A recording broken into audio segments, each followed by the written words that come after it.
All right, now to close things out, it is my pleasure to introduce Rocky Garza, our next speaker. Rocky is a challenger, a truth teller, and a belief creator. He has 2 decades of experience as a professional speaker, independent consultant, and entrepreneur. Since 2015, Rocky has challenged 100,000 people from the stage, consulted over 100 independent businesses, and currently individually coaches a small group of 12 people per year. His greatest desire is for you to know that you are good. Get ready to know that truth, and help me welcome to the stage Rocky Garza.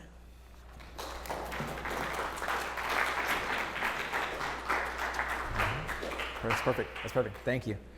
And if you want to type that in ChatGPT, that's actually where that came from, so it is true, okay? So ChatGPT actually wrote the whole thing she just read. It's a pleasure to be with you today. I know we have an hour together. If you're looking at the agenda going an hour, my gosh, I promise it's going to go so fast, and at the end we're going to wish we had 2 hours, but we'll tell you what we're going to do about that when we get there. You need something to write with and write on, because I got questions for you. There's things you're going to answer. You're going to share these answers with folks at your table, so just be prepared. It'll get real awkward here in about 8 minutes if you don't write anything down, because they're going to look at you for the answer and you're going to have nothing to say, and that's going to be weird, okay? So we want to make sure that you have a pen and a paper out for you today. For our sponsors that are there, we would love for you to participate as well, so have a pen and a paper out. I won't call on you, though, except maybe American Express, because I do have a couple of those, and so I may need a little help later on, all right? So outside of that, I would love for you to participate and share your answers with one another. A couple things. Everybody's an adult, so if you need a snack, you need a water, you need to go to the restroom, take a call, whatever, by all means, go do that. You don't have to wait and ask for permission. I'm not offended by that at all. I will, however, ask, do your best for the next 55-ish, 60 minutes. I'm going to do my thing for 60 minutes no matter what, but I would love to make sure if you could be as dialed in as possible for you, that would be amazing. Because I'm going to ask for the next 60 minutes or so that we're going to sort of take a look at self. We've talked about, I've only been here for half the day. Sorry I missed the first half. But so far, I know we talked about AI. We've talked about, great job talking earlier about benefits and what's possible there. Velvet Box, as an avid EOS and CI person myself, like one more round of applause for Velvet Box again. I'm telling you. If you're struggling on what to do systematically, people, culture, right person, right seat, if you're an EOS fan, knowing culture index and where people go, please ask her questions. The reason the business works is because the business is working off of something that's not someone's personal opinion. It's based off a standard that we don't get to argue with because we're accountable to a system. We're not accountable to simply a person, which is a beautiful thing as a business owner. So I'm telling you, if you haven't met her yet, I don't know her at all. I've never seen her. I'm just telling you, I've worked with a lot of business owners. Well done. Well done. So here's what we're going to do today. If you get a pen and paper out, here's how we're going to start. A couple things that I just want to note for us as we get going. A couple things for us to say. I have a guide for you here. This is for you to use today, as well as for you to take back with your team, to use with your people. No information needed, no email, no phone number. Just this link should take you directly to your downloadable PDF. I know it's a little bit difficult in environments like this to download it and you have a PDF. And like, how am I supposed to use a PDF on my phone when you ask me to write notes? Keep the PDF, you can go back and fill it in later, all right? But I do want you to be able to have this resource for yourself. If for some reason it doesn't pop up, it doesn't populate, it doesn't show you, no worries. When we're done, I'll send you the direct link and take care of you. Everything that's going to be on that PDF, I'm going to walk you through here in just a few minutes, okay? But I want to make sure that you have that. There's 2 things that I think I found to be true over the course of the last decade or so working with business owners. We can say small business owners, we'll call that to $1 to $3 million in revenue. We'll say business owners in general, privately owned, we'll say 5 to 100 million. And yesterday I just got done wrapping up with the executive team from Zillow. Zillow's a little over $2 billion in revenue. And I can tell you there's a singular thing to be true about every one of those organizations, and that's that every one of them is run by humans. Every one of those humans has a life. Every one of those humans' life occasionally lifes, because sometimes life be lifing. And sometimes life happens to us in the ways that we don't expect. A person who we asked were here earlier is not here because his mother was in a car accident. Whenever he woke up this morning, I can guarantee you that's not what he was expecting to happen in the afternoon as being a part of a sponsor at an event. And so I think one thing that I found amongst business owners, business leaders across the board is there's 2 truths that I want us to sort of walk into. Now, some of us, we're going to get going here and you're going to think to yourself, we brought the woo-woo, for the late afternoon. And so just stay with me. I promise we will get to tactical practical for all of my folks out there who are really driven operations. You want to know what your big takeaway is. Your big takeaway, at least for the next 8 to 10 minutes, is for you just to sit here and calm down. That's your takeaway. Just relax for a second, okay? And know you got the gusto of things you want to do. So do I. And everyone in this room is a human being. And over the last 2 decades, there's 2 truths that I've found to be true with every person I've ever met. But I think the tension of these 2 truths, if we can sort of ground ourselves in this before we jump into answering a bunch of questions about who we are, gives us the capacity to see ourselves in a very human way. I am really proud of you for whatever your revenue number is. But I can promise you the person who's at your table with you, who's not in your business, doesn't care. Unless you're writing them checks just because you like them. It doesn't make you valuable. So what are 2 truths that we could sort of hold simultaneously at the same time? The first one is this. I want you to write this down. If I say that throughout the day, that's not because I think I'm dropping bombs. Unless I do drop a bomb, then I'll tell you you should write that down. If I say write it down for the most part, though, that's just because I don't want you to forget it. I find something physiological happens when we think something, we write something, and we say something out loud. We sort of feel the whole thing. So I want you to write this phrase down for me. I'm wildly unique and extraordinary, and there's no one in the world like me.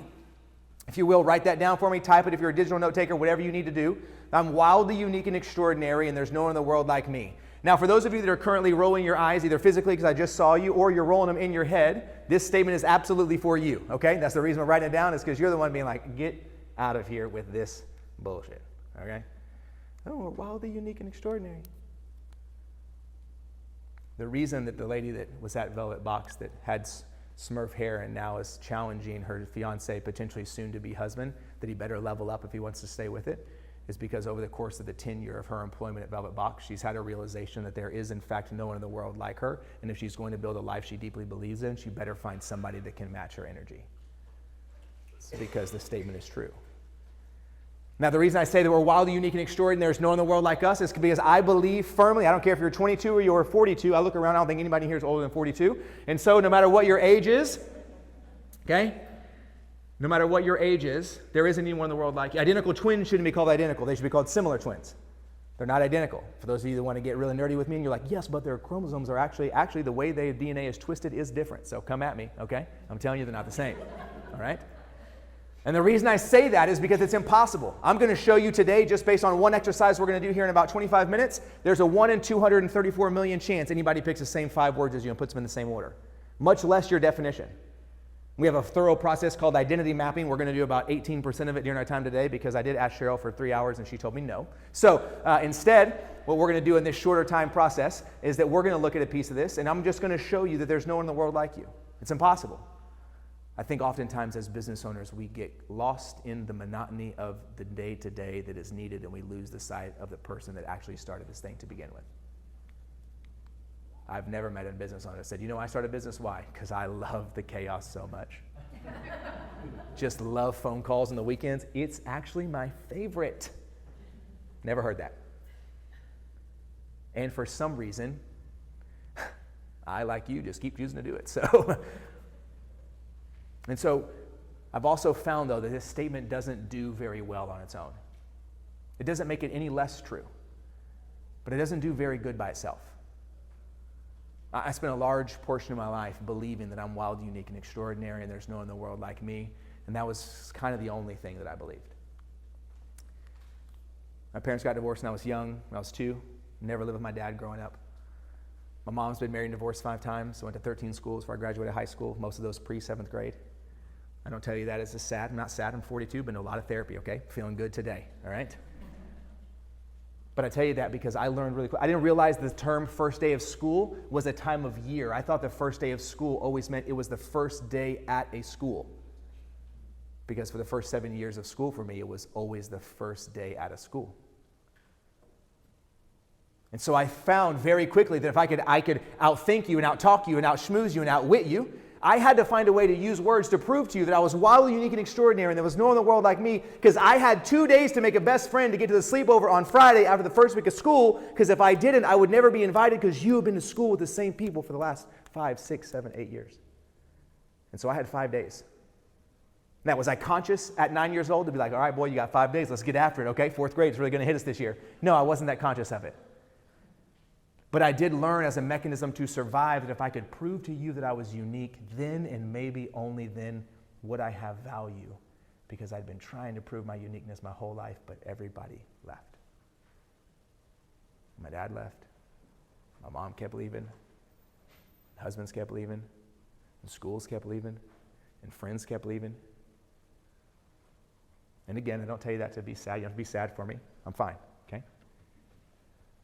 I say that because I'm a really firm believer as an adult that whatever happens to you in your life between the ages of 6 and 12 that you learn to be true about survival is exactly how you operate today as an adult. And I would go to bat to argue with that plenty at the 3 o'clock when we're done. We can just have a little table and we can go around and around and we'll figure out exactly how you act. That's why we can, yeah. Say that everything that happens to you between the ages of 6 and 12 that you learn to survive is a very accurate picture of how you operate as an adult.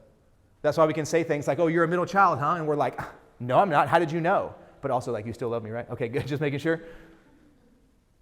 That's why we have sort of these generalizations, these paradoxes we create about one another, because it's a very clear indicator of how things operate. Raise your hand if you were the peacemaker in your house. Oh, by the way, sorry, there's one thing I forgot to tell you. We do ask for an element of vulnerability in our time together, meaning you should talk and we will all be together, and we're going to trust that vulnerability is defined as creating the opportunity to see and be seen by others. That's all I'm asking. I'm not asking you to put your shit on the table for everybody to see, okay? You can do that later, but today, just allow yourself to be seen. Raise your hand if you were the peacemaker growing up. Always lots of business owners that were the peacemaker, right? Those of us have our hand up that are peacemaker also really, really know that we have to push into conflict, but we also grew up hating it. We'd rather the water just be clear, the water be flat. We learn that where things too chaotic, don't get too excited because someone will ruin it, and don't get mad because we know what bad things happen when we're mad. So instead, how do you feel? Good? Fine? How are you? I'm good. Wait a second, I have yet to hear a feeling word. That's interesting, but I'm glad that you're good. And so my encouragement to you, my challenge to you is if you think that's not affecting your business on a regular basis, it is. Now we can get a little more involved if we want. If you think it's not affecting your relationships, your partnerships, and or your marriages, it is. I promise. And so does that make this statement any less true? No, but it just can't live by itself. At least for me, left by itself made me an asshole. Because as a young adult, I thought it was only my job to prove to you that I was unique. And if I could do that then maybe you would stay like everyone else. Only come to find out that I was 26, one tattoo, a faux hawk, and got offered a teaching pastor job at a church in Dallas of 4,000 or 5,000 people. Absolutely a job a 26-year-old does not need. Okay? Thankfully, someone in my life was like, hey, you're an asshole. And I was like, you are not wrong. So, thankfully I said no to the job because it would have been very bad for them and very bad for me.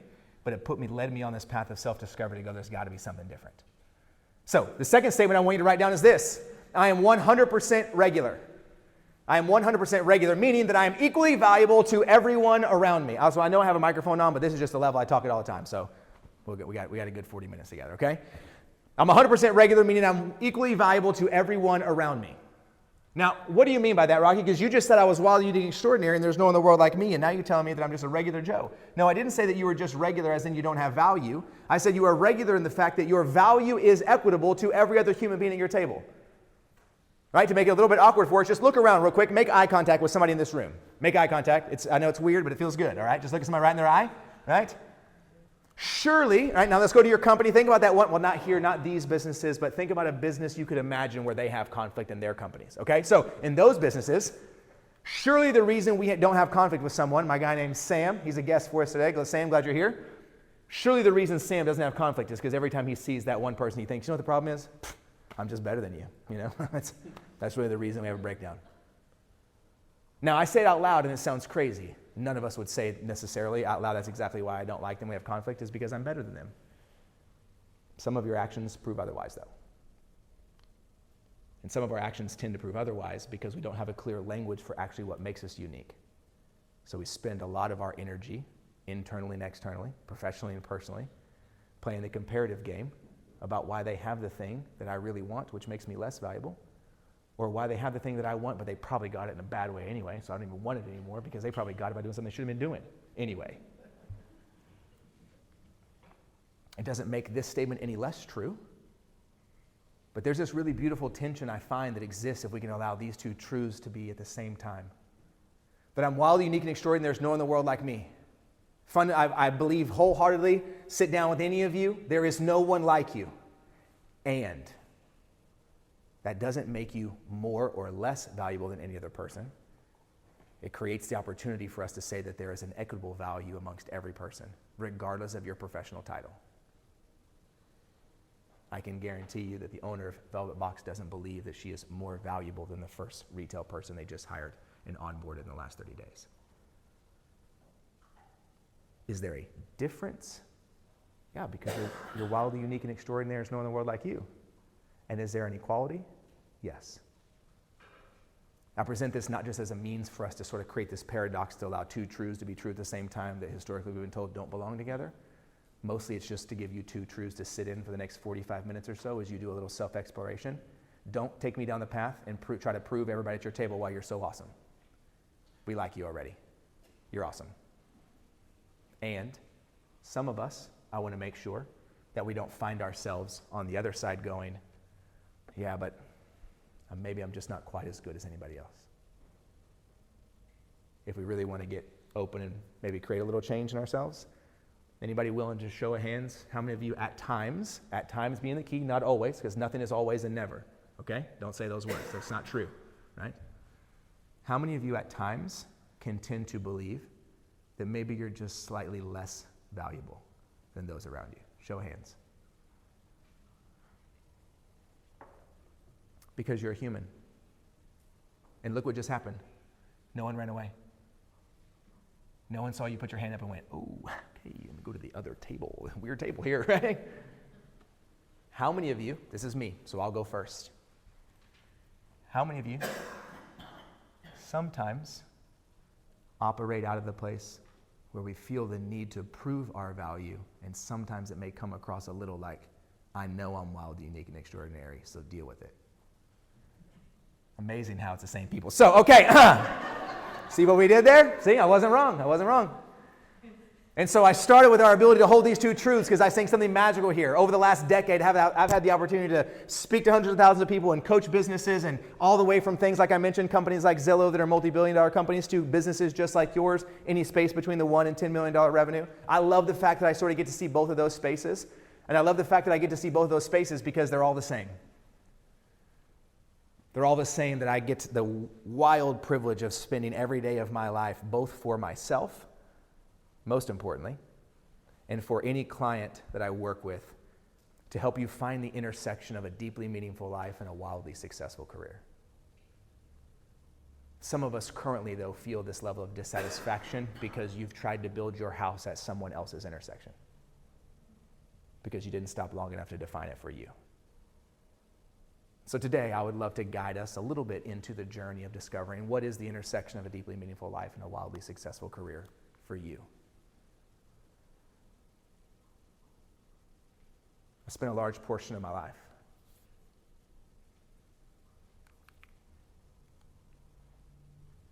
really, really fighting against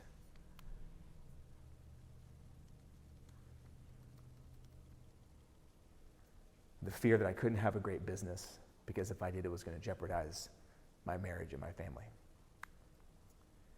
Because I'd never met anybody in my life, personally, who had a great marriage and was a great father and had a great business. I'm not saying they don't exist. I'm saying I didn't know them. And so I spent a large portion of my early career, I don't regret it for a second, but I also want to hold both truths together, saying I'm never going to sacrifice my marriage and my kids. And there, if we just are just facts and facts, at some point to the detriment of my business. And in the last 3 to 4 years of my life, I've realized that I've spent exponentially more energy trying to not become something than living fully into what I was designed to become. I'm not a shitty husband, and I'm not a terrible father. So why am I giving so much energy to attempting to not be something rather than to allow myself to become something? And I often find, personally and professionally, is because we lack the words, and we lack the language, and we lack the ability to communicate what it is we actually want, not win lottery want, what you really want. And if we could take accountability, heard that a few times today, and if we could simplify accountability all the way down to simply being reminded of what you want, it's amazing how easy accountability can be and how difficult it is if you don't know what you want. Follow me? So we're going to begin here. I'm going to give you about 5 minutes or so. I'm going to stop talking and let you have time at your table. I'm going to ask that you would take about 5 minutes or so and you would answer these 4 questions for me. Again, you need to write down your answer because here in about 5 minutes you're going to share it. If you don't write anything down, it's just going to be awkward at your table, okay? So make sure and write something down, or at your booth. We'll count your booth as well. So make sure you write something down. Here's the 4 things I'm looking for. I'm asking these questions as you as an individual, not you as a professional. I'm asking you as a human being. We've already established everything we're talking about today is you as a person, not necessarily you just simply as a business owner. Here's the 4 questions I want you to answer. Number 1, what do I think about most? Where do I spend the majority of my brain power? Just generally, and now if you're like, well, Rocky, what part of? My answer is yes. Whatever you're going to ask me next, my answer is yes. What do you think about most? Question number 2, what 3 things in life do you fear losing most? Whatever the first 3 things come to your mind, I want you to write those down. Question 3 says, if you could do 2 things the rest of your life and be totally satisfied, what would those 2 things be? That's no rules, no restrictions. You have all the money that you need, but you could only choose to do 2 things. What are those 2 things? And then lastly, what is one thing you hope to accomplish in life? I'm not asking what the end-all, be-all is, unless you know what that is. Hey, knock yourself out and write it down. I'm just asking, what is one significant thing you hope you're able to accomplish? Okay? Taylor Swift live, skydiving, that's not what I'm going for. Okay? I'm not looking for your bucket list items. I'm saying, what is something significant in life you hope you're able to accomplish? All right? Just 4 easy like questions to get us going, and then we'll talk about those here in just a moment. All right? Ready? Go.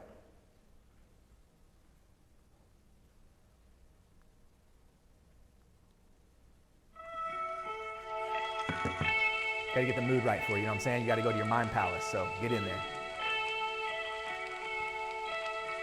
And these answers are for you.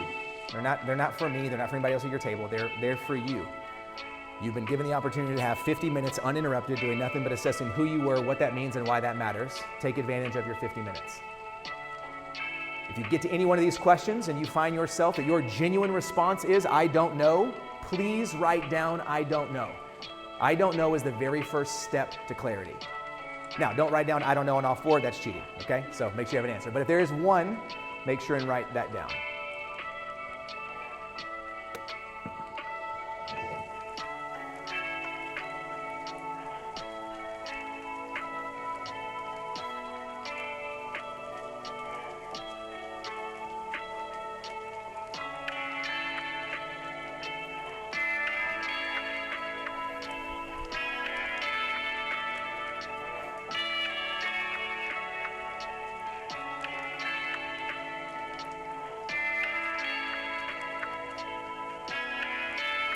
Trust yourself, go with your gut. You got a whole lifetime to go back and edit your answers. You got about 6 minutes to write something for me, okay? So just write down whatever comes to the top of your mind. The most important part is the sort of the process that we're going to learn around these 4 questions. I ask myself these 4 questions every 90 days, so you got plenty of time to go back and refine your answers, but today we're just sort of going for that guttural answer so we can learn the framework of why this is valuable to us when it comes to finding the intersection that we're looking for.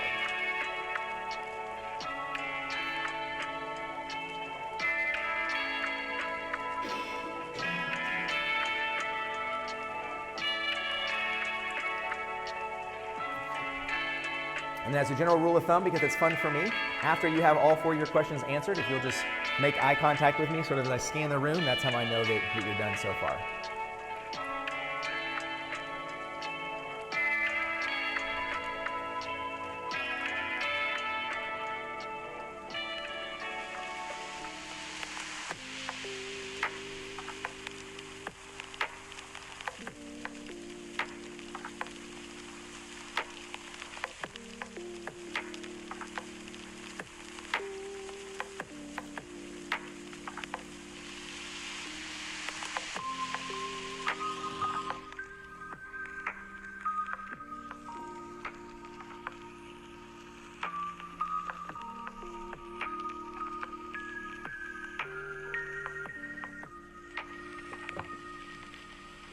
About 2 more minutes.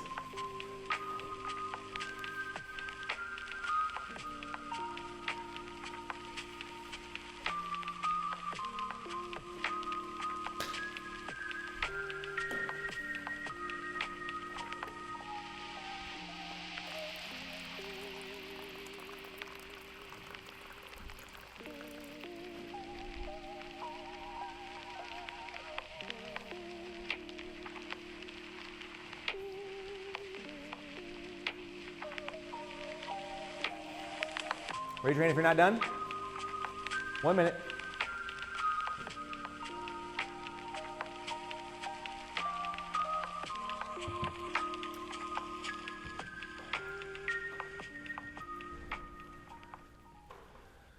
All right.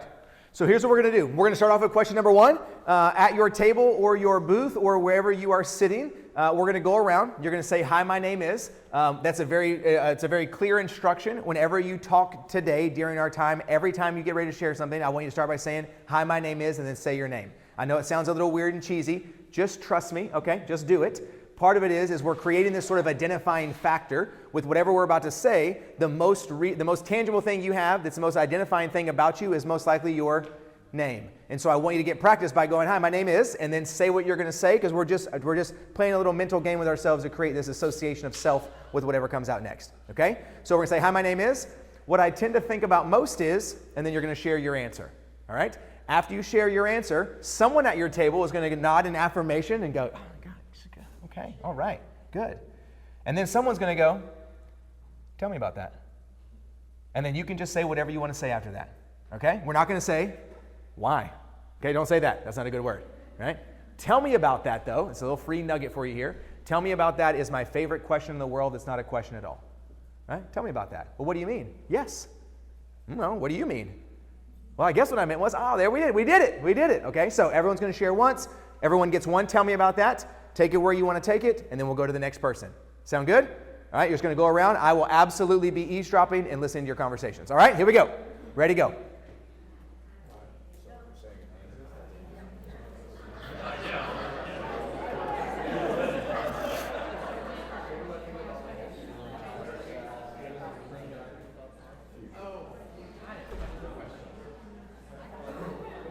Tell me about that. So then we say, "Tell me about that. Tell me about that." First thing that popped into my mind is what you tell me right. So.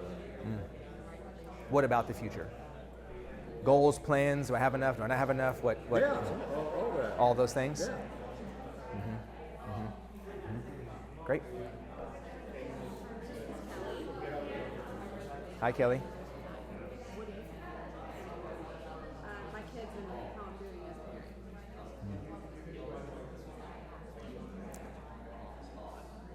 Tell me more. Every day I wonder if I'm making a good job of How would you answer that question? I don't think it's a question. How would you answer the question? You said, "I think about, am I doing a good enough job as a parent?" How would I answer the question? Mm-hmm.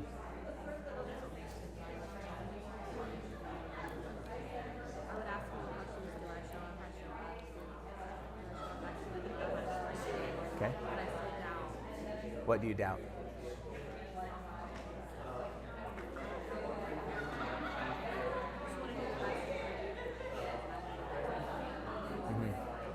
what I think. How many kids do you have? It's a lot. Kids count. I know. If I were to ask your kids, what would they say? Thanks for explaining that. Fair? The youngest one, she's a little touchy. Uh-huh. Uh-huh. They would all say everything. That's a pretty good answer.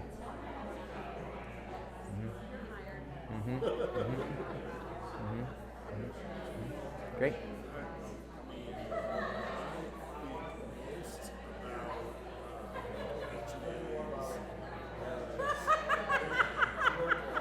Biblical times and like what it must have been like to be alive in Jesus. I think about those like that general category of like ancient societies. No No shit. No, this blows me away. I would never have thought this. I just like, we really have no idea what our ancient civilizations were actually like. We have these ideas that are told to us. And so I'm always just thinking about different ways, studying different sources. You got a chat GPT, the pyramid builder, like she said. Have a conversation with it. Yeah.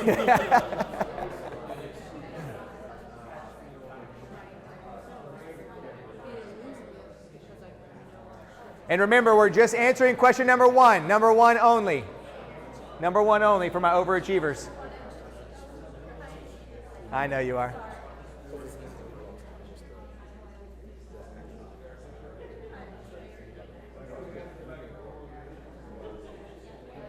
One minute.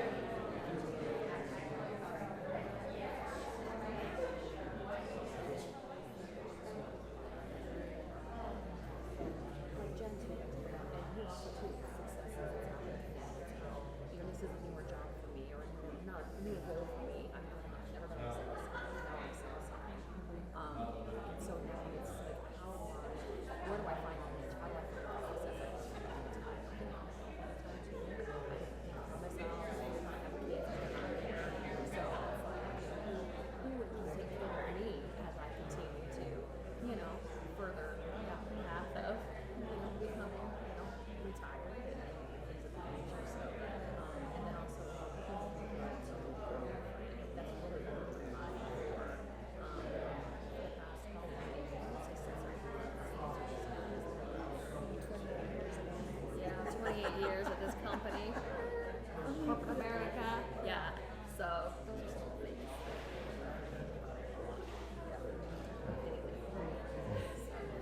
Are we still on question one? Still on question one. Still on question one. You're doing it. Raise your hand if you're not done. All right. Come back to me real quick. So first question, and I want us to work really hard to use a feeling word, so don't say good. Okay, if you say good, we're going to give you the buzzer. How did it feel to share your answers out loud to question number one at your table?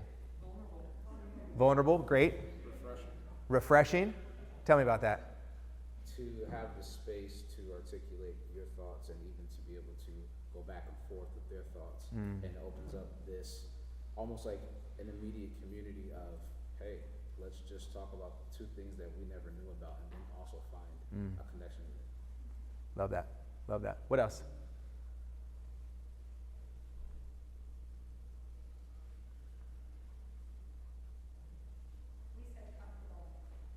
Love that. Sometimes by just saying it, it's like sticking it in the ground. Oh yeah, I really do love this. Yeah, it's, and I don't mean this to be cheesy. It is wild sometimes the awareness that can be found if we'll just stop for 5 minutes. And sometimes it's really hard to do on our own, right? Like that's, thankfully, that's why I have a job. So, right? Because I can go, hey, stop for a second. Just answer the question. Yeah, but we're gonna, no. Just answer the question. And then our capacity to sort of be reflected by it, right? Sort of the metaphor we're thinking about over the course of our day-to-day is we're trying to get away from the window and get in front of the mirror. We're all really good at looking out the window. We're really good at being like, oh, man, look at that. Even if we're looking at what we built out the window, right? Man, look at that. It's pretty nice. 5 locations, say less. Okay.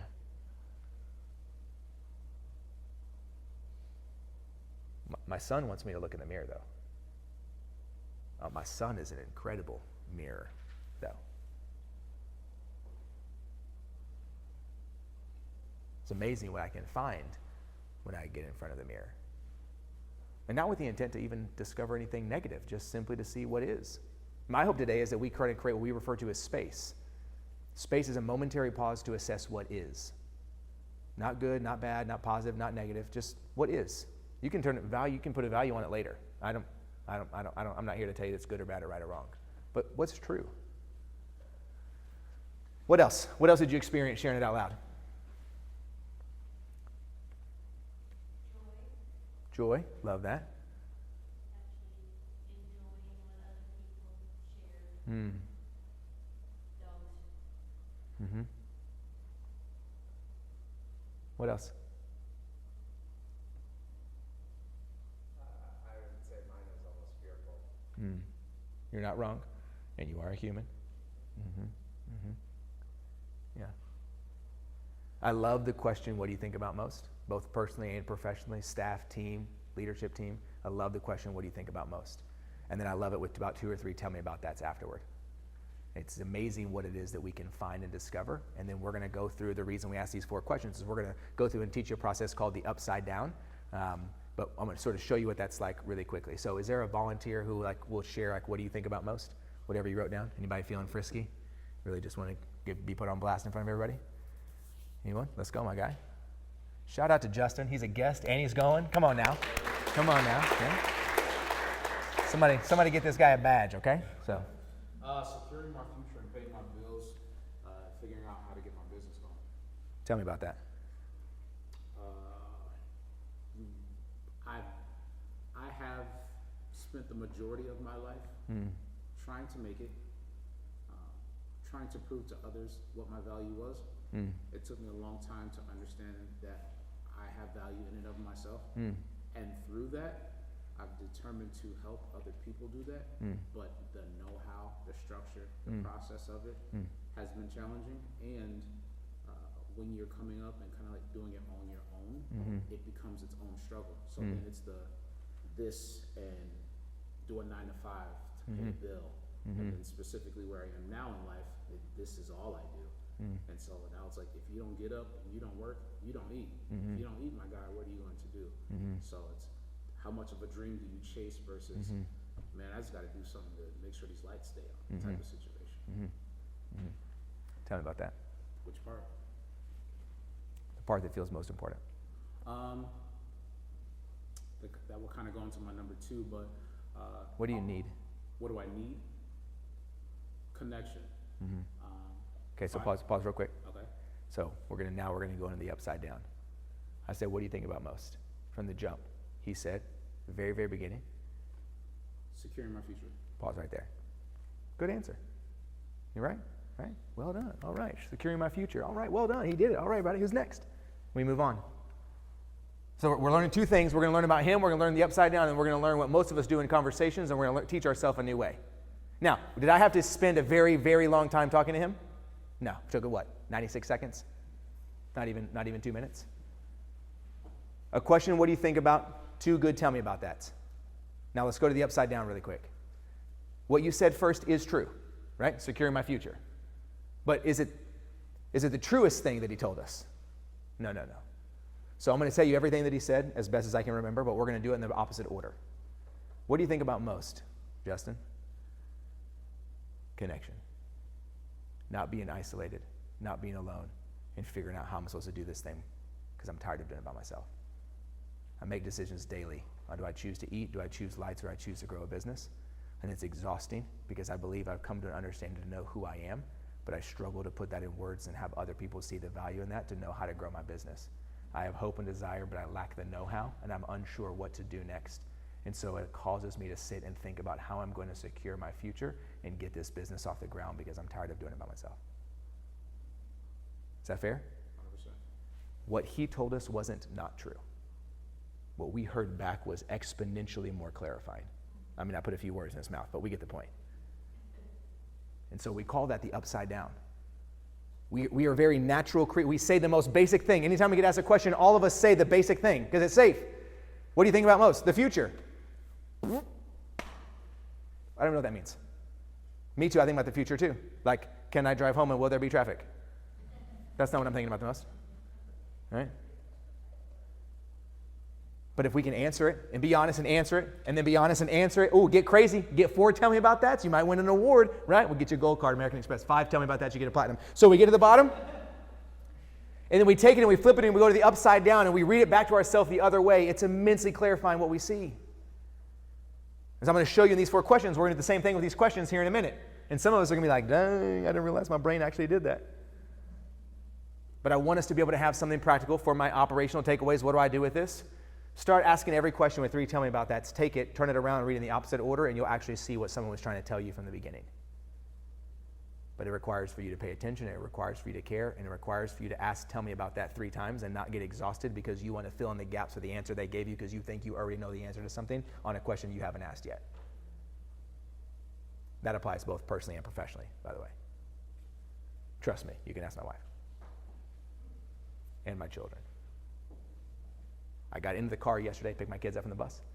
My son gets in, he's 9, 3rd grade, throws his backpack in. He's like, Dad, today was like the best day and also like the most overwhelming day ever. And I was like, oh, really? And I went. And he goes, I know. Tell me about that. Okay, so like, jump straight into it. I didn't have to ask. I was like, let's go, right? Because he's just like you. He wants to be seen. He wants to be known. He wants to belong. That's why I love working with 20-year-olds, 40-year-olds, and 60-year-olds. 20-year-olds go, golly, am I going to belong anywhere? 40-year-olds go, hey, don't you forget, I freaking belong here. And 60-year-olds go, do I even belong anymore? I love it. 20-year-olds go, God, I can't wait for someone to notice me. 40-year-olds go, I wish everyone would freaking stop looking at me because I'm exhausted. And 60-year-olds say, when did I become invisible? Because every one of us is a human being. There's immense value at every age and every stage if we're willing to say that I'm wild, unique, and extraordinary, and there's no one in the world like us, and I am equally valuable to every person I meet. The answer you're looking for is in the person you're sitting next to and the question you have yet to ask. Most importantly, in the side that you have chosen not to answer. Follow me? Question number 2, at your table, go quickly, ready, go.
Tell me about that.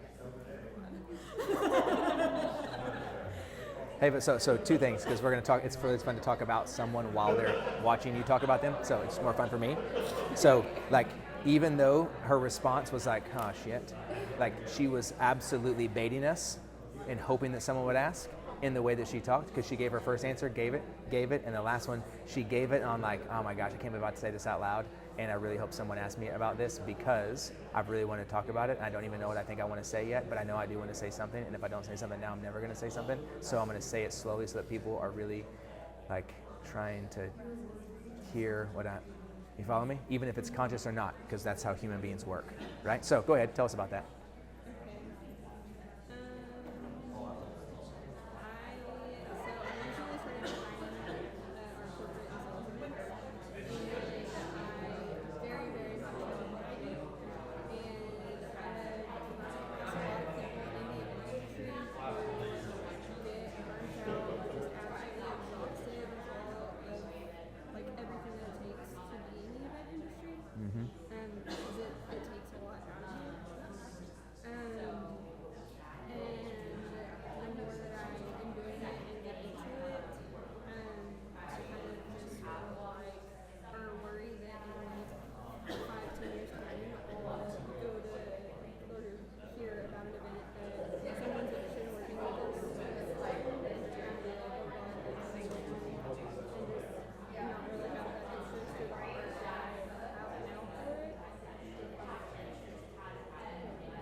So one thing that you fear is losing the excitement for a job that you currently have because you're afraid in 5 years it might go away.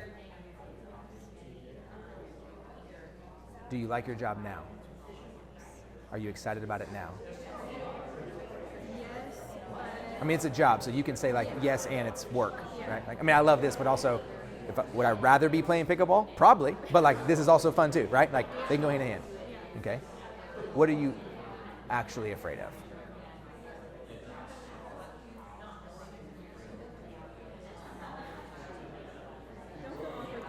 I know. This is a little weird. Right. Oh, and by the way, Uh-huh. Yeah. Yeah. I don't know. I guess sometimes it's difficult.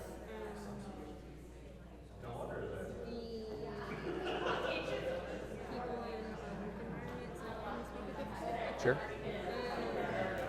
Which takes the joy or the happiness that you can make working on those things. Yeah. Completely out of it. Yeah. Tell me more. Kidding, not kidding. Could you just like write me a note? Yeah.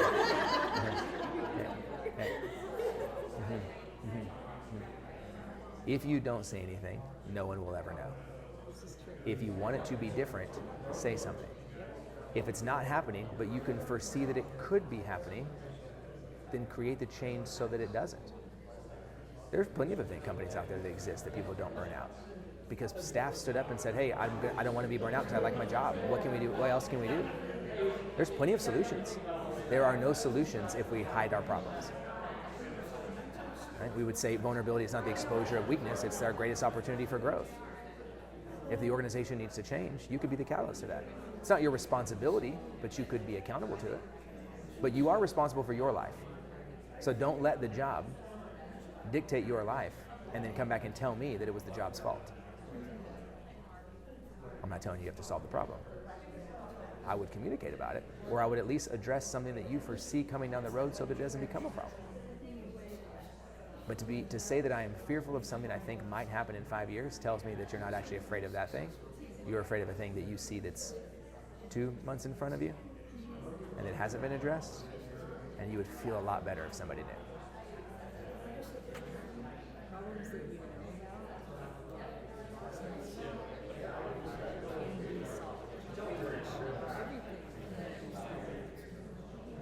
And you might even just be seeing something that's like a, hey, good indicator, we should adjust. Doesn't have to be a problem yet. But if you find joy in what, use a very specific word, so I'm calling that word out. If you find joy in what you do, you can have joy on the days that it sucks. Because some days it sucks, and some vendors suck, and some events suck, and that's just some speaking events suck. You just show up and do your thing anyway. And sometimes you make a decision that you don't want to do things that suck anymore because you don't have to.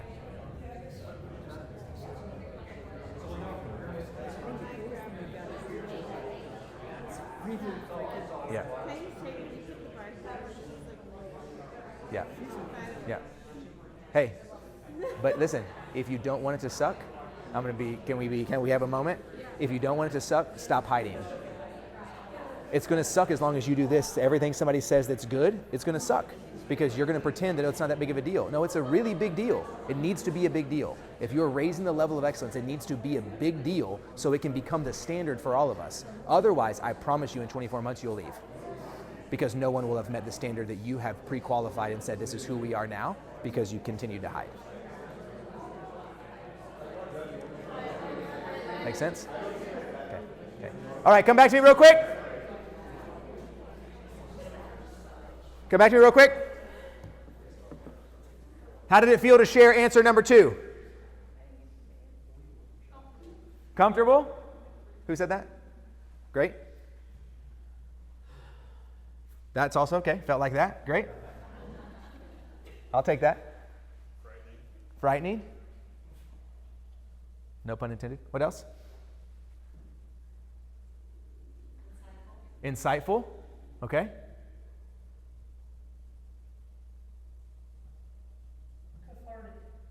Great word. Great word. Very much so.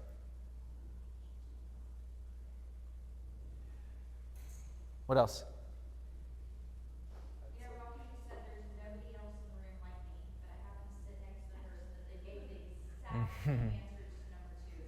Yeah. It's called community. Mm-hmm. Mm-hmm. So, yeah, love that. Yeah, kind of all in it together. Okay. For sake of time, let's just do this really quickly. I just want you to go at your table. Actually, let's do this instead. Just have a couple people for question number 3. A couple volunteers who want to share your answer to number 3. If you could do 2 things the rest of your life and be totally satisfied, what will those 2 things be? Yes. Continue to travel the world and show cutting horses. Great. Continue to travel the world and show cutting horses. Love it. I got travel, experience other cultures, and put everything on auto pay. Travel the world and experience things and put everything on auto pay. I am not mad about that answer. I can tell you that right now. Right now. Yeah. Yes. Travel and continue to grow. Yes. Help people and have fun. Love that. Help them discover who they are and their purpose. Spend time with my soon-to-be wife. Love that. The accountants, anybody? Kind of similar nature. Really travel was the big thing. Spending time with the people around us. Love that. Love that. Let's hop to number 4. What's one thing in life you hope to accomplish? A few volunteers. Yes. Just using all the time, talent, and treasure that our partners have been given to make it even better. Love that. Love that. Yes. Great. Love that. I love by the way, for those of you here, her answer is I don't know. And I love that answer. I oftentimes find that the catalytic moment, right? The catalyst we're looking for comes on our first step after clarity. Clarity tends to come on the first step after I don't know. And so I don't know is a beautiful answer, right? Now, I don't know to sit in it and then to do nothing, not so beautiful. I don't know to sit in it to then to express that, to be in a place where we can explore what we might want to know, wonderful. Be remembered as a person that inspired people and helped them. Love that. What else? Yes. Be a great role model for my kids. Love that. Be amazingly successful as a coach. Love that. To create a life for my girls that I need to get. Love that. So why do we answer these questions? We've got 15 minutes, 16 minutes, or 14 minutes left. Why do we answer these questions? So for me, we answer these questions because we say that we call these the 4 questions, right? We say this is a way for us to get to know ourselves. It's a get to know me exercise. It's not for me to get to know you. It's for you to get to know you, right? An exercise for you to do a little self-exploration. Again, we did it short, fast, and in a hurry. If we were to do this with a team, or you and me were going to do this, our identity mapping process one-on-one, we'd spend about 2.5 hours on these 4 questions. We would just, you think you heard a lot of Tell Me About That's today? We would do a lot of Tell Me About That's together, all right? But in doing so is because we sort of want to discover and uncover how does our brain work in these 4 ways. And so ultimately what I asked you is I said, tell me your thoughts, fears, hopes, and dreams. If you want to categorize this under questions number 1, 2, 3, and 4, here's sort of the categories, is I said, tell me your thoughts, fears, hopes, and dreams. Now, I didn't say, hey, tell me your thoughts, fears, hopes, and dreams, because if I did, you'd all give me some dumb answers, okay? So would I, because we'd make it like, oh, my dreams is I would, no, just, that's not what I want to know. I just ask the question I want. But categorically, I said, tell me your thoughts, fears, hopes, and dreams. And the reason I ask you these questions, and the reason we ask them in this order, is because I most often find that this is typically how the human brain works sort of on default. This is just sort of our default experience, if you will. Now, I'm going to walk you through a quick process.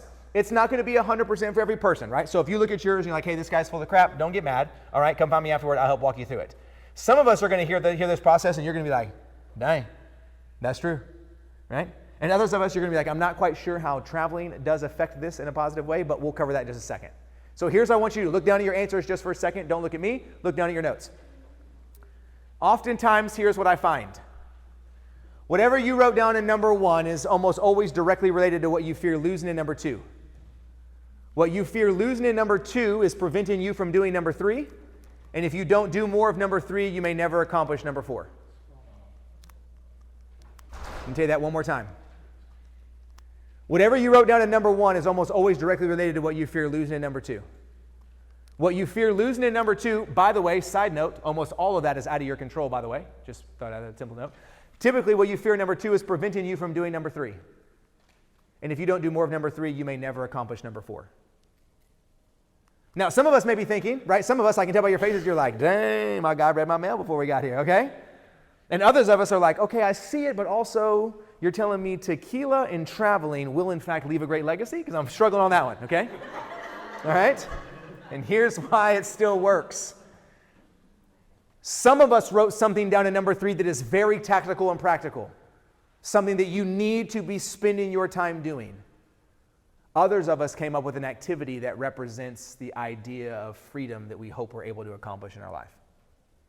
And we believe that if we can accomplish a certain level of success, then and only then do we have the right to experience that freedom. Rather than answering the question, what is the freedoms that you currently have that you can be exploring that may lead you to accomplishing number 4? So if we go to the upside down, my thought would be what if we lived life like this? See, 1, 2, 3, 4 is a very reactive way to live, right? The reason number 1 is related to number 2 is because if you think about number 1 and it's always related to number 2, it's because that's living life on our heels. That's to some degree reactive living. Because we spend most of our awake time going, how do I keep the bad away? I don't want to lose these things, so I want to keep the bad away. And my question would you be, how would your life be different if you expended the same amount of energy trying to keep the good in, rather than simply trying to keep the bad away? So what if we looked at life like this? Look back at your answers really quickly. What if what you thought about most was number 4? And now for my action takers out there who are looking for some practical tactical, I'm not going to appease you, but I'm going to try. What if for the next 7 days, just 7 days, humor me, you woke up every day and the first thing you did is read your answer to question number 4 out loud so you could hear yourself say it every day for 7 days straight? I guarantee you, for 7 days, you would be more proactive. And you would be conscious of every choice that you make. But instead, most of us wake up and live reactive, and we think about what we wrote down in number 1 every day, and we wonder why we go to bed tired. And I don't mean tired like we worked hard. I mean tired like we were tired before we started. So what if what you thought about most was number 4? You think you'd do more of number 3? If you did more of number 3, you think you'd inevitably find yourself less fearful of number 2? And if you thought more about number 4 and you did more of number 3 and you were less fearful of number 2, well then, friends, we would have dramatically changed what we wrote down in number 1. And we call that the upside down. All your information, not mine. I am not here to tell you who you are. That would be foolish. How many of you have ever felt misunderstood in personal or professional relationships? Show of hands, anybody ever felt misunderstood? Should be all of us, right? Are you most often misunderstood because the person you're talking to can't understand you, or because you can't communicate who you are in a way that's understandable? The latter. Now, let's just take full personal responsibility for that for a second. When I am most often misunderstood, it is not because Justin cannot understand me. He's a smart, intelligent gentleman.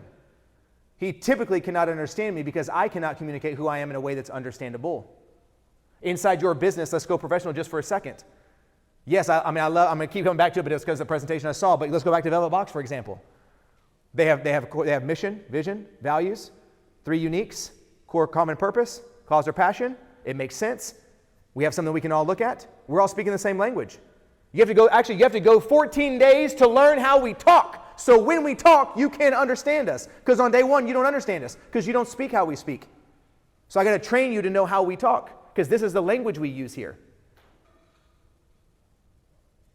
Now being held accountable is not because I simply think you don't know how to do your job. You're being held accountable to a system that we have created. We said that this is how we talk, speak, and this is what we understand. Same thing is true in your house. We would normally, we have 7 minutes left, and so there's a few more things. We have slides we're not going to get to today, but I'm going to tell you what we're going to do about that here in just a second, so just stay with me. It's more valuable to do this instead. Oftentimes, the conflict that we find in our lives, outside of it being intentionally harmful or malicious, that's different. General relational conflict, almost 100% of the time is values-based. Conflict inside your organization that has lackluster values and a lackluster culture that we haven't really built into who we really are has conflict because I have nothing to push it up against. because you think that I'm supposed to just respect you because you're the owner. I hate to tell you, rarely, let me back up, never have I found that to be the case. And I'm not saying that's bad because we're owners. I'm an owner, I have employees, and I'm telling you, nobody just does what I say because I said it. At least not very long or very well. Oftentimes, the conflict we find inside organizationally is values-based. Do we know what we're collectively doing together? Now, I'm going to give you a personal example because to me, it's way more fun. It'd resonate way more because most of us in our businesses, we can chalk it up to they're a terrible employee. There's something I don't like, and that's the problem anyway, so put a pause for a second. I'm going to go home today. I'm going to walk in my door. I'm going to see my wife. She's going to be in the kitchen. The kids are, they're about to get on the bus here in a minute. She'll pick them up, and they'll be home. We'll probably get home right about the same time. My wife will be inside. I'll see my wife. I'll say, hey, babe. She'll say, hey. She'll say, hey, can you take the trash out? I'll say, I would love to take the trash out. So I'm going to go back and take off my fancy shirt that has more pockets than it needs. Put on a t-shirt and some joggers. It's a little chilly outside. My son's going to say, hey, Dad, you want to play basketball? I'm going to say, I would love to play basketball. So I'm going to put on my Hokas because I'm old and I want to keep my back nice. So I'm going to go outside, play basketball with my son. I'm going to hear my wife through the window in the kitchen. Hey, babe, can you take the trash out? I'm going to go, yeah. I heard you the first time. Wait, okay, y'all know I didn't say that. I'm going to say, yeah, babe. I'd love to take the trash out. Just give me a second. I'm going to bounce a basketball. And about 90 seconds later, I'm going to hear, whoosh, whoosh, whoosh. Hey, calm down. You don't even know the story yet. Yeah, every time the ladies are like, yep. Hey, wait. You don't even know the punchline. That's my wife taking the trash out. Now pause, ensue conflict. We are not in conflict about trash. We're in conflict because I came home and looked at my wife and said, who you are and what you value is not valuable to me. What I want is valuable to me. When I'm done with me, I'll get to you. Except I stood on stage 15 years ago and looked at my wife and said, I will love you and care for you and serve you above myself the rest of my life. And I came home on Tuesday, November the 19th, 2024, and made a liar out of myself. I said, I hear you, but when I'm done with me, I'll get to you. But let me take care of me first, and then I'll decide when I want to take the trash out. Except that's not the commitment we made in our house. So we're not in conflict about trash. We're in conflict because I'm a liar. Because I looked at my wife and said, who you are and what you value is not valuable to me. You follow me? Now replace Rocky and wife with you and your director of operations. Replace not hitting KPIs with the fact that you don't actually have real KPIs. Replace not hitting goals with the fact that we haven't talked about what it is we actually value. Replace that they didn't make you happy with what are we based on as an organization. Replace you didn't get that back to me with why do we not have monthly standing meetings. Replace I don't know the information with are we doing weekly coaching with one another. Replace with, pick on this gentleman for a second because he mentioned earlier, replace why are we not hitting the things we want to hit because man, but all that stuff is a lot of work. Don't you just want to do it for me anyway? I mean, I give you a check, mostly on time.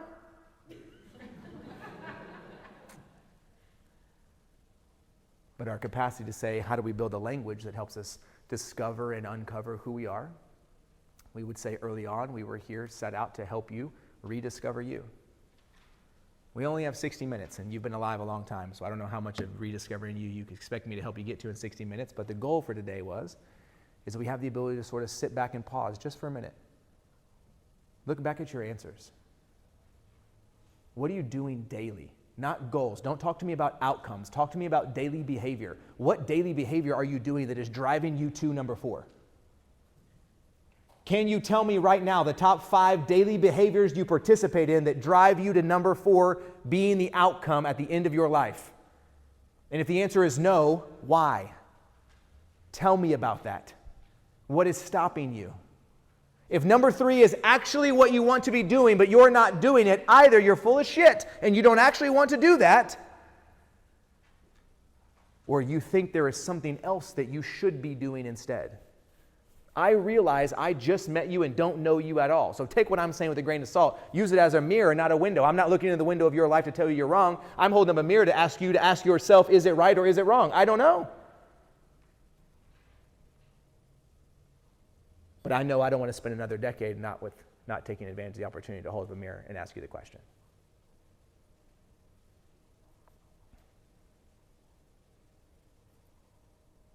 If there was a single thought that I could leave you with, it would be, what do you want? Your homework is to answer the question, what do you want? What do you want? Don't give me some ethereal, pipe dream, ridiculous, right? If you're not already doing in the 10 figures in business, don't tell me you want anything with a B in it. That's dumb. Don't write that down. What do you want? What do you actually want?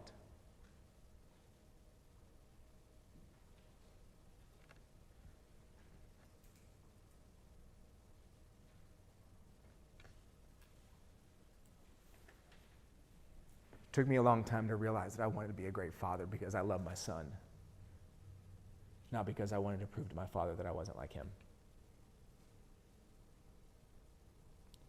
It took me a long time to realize that I love my wife because I love my wife, not because I wanted to prove to my mom that I wasn't like her ex-husbands. It took me a long time to realize that I'm never going to be the most famous keynote speaker in the world because I like to go home. And I'm not traveling 60 times a year to stand on stage and tell you not to jeopardize what you love most while I jeopardize what I love most.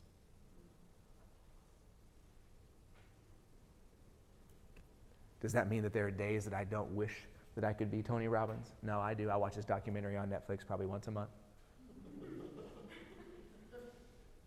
Are there days that tell you it would be lying if I told you that I didn't? I really wish I could have a podcast that had millions of downloads every week because I really feel like I got some shit to say to people. I do.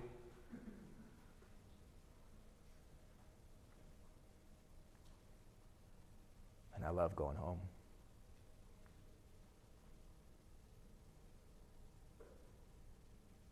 I love dropping off at the bus. Really love picking up at the bus. I love being here with you. And I love going home. I'm not sure what it is that you love. I'm not sure what it is that you've spent the last decade or two building, and I'm not sure what you're going to do for the next decade. But my hope and encouragement to you is it is what you want.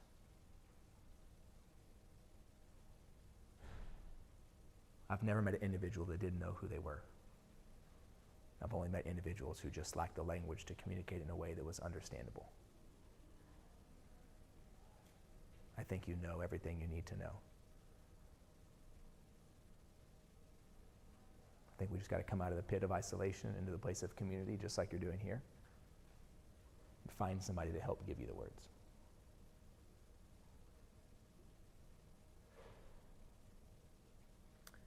We don't have time to go through all the slides that we had today. So what we're going to do is, I was talking to Cheryl and the team, and it's 100% voluntary. This is not from EO. This is just from me, an offer to you. I'm not asking for a credit card, by the way. Friday at noon, Central Time, we're going to do part 2 because we didn't get through everything here. So if you're available, all you got to do is log in on Zoom. We're going to finish this workshop here and go to part 2. You click that, it should take you to a link where you can register. It does ask you for your first name, last name, and email because you're going to come to it, and I want to know who's coming to it, okay? So just so we're all on the same page together. Part 2, Friday, noon Central. We'll finish this out. We'll finish our workshop here. We'll begin to build a little bit of the language of who we are around values, around a language we call identifiers, and we'll put all that together for us, okay? Make sense?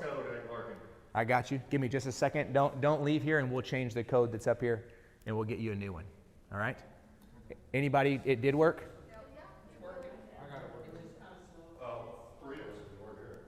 Give it a second. If by the time we're done, in 15 minutes from now, you don't have it, come and find me. I'll just give you the direct link and you can get there. But I promise it is real, and we will be there Friday at noon together, okay?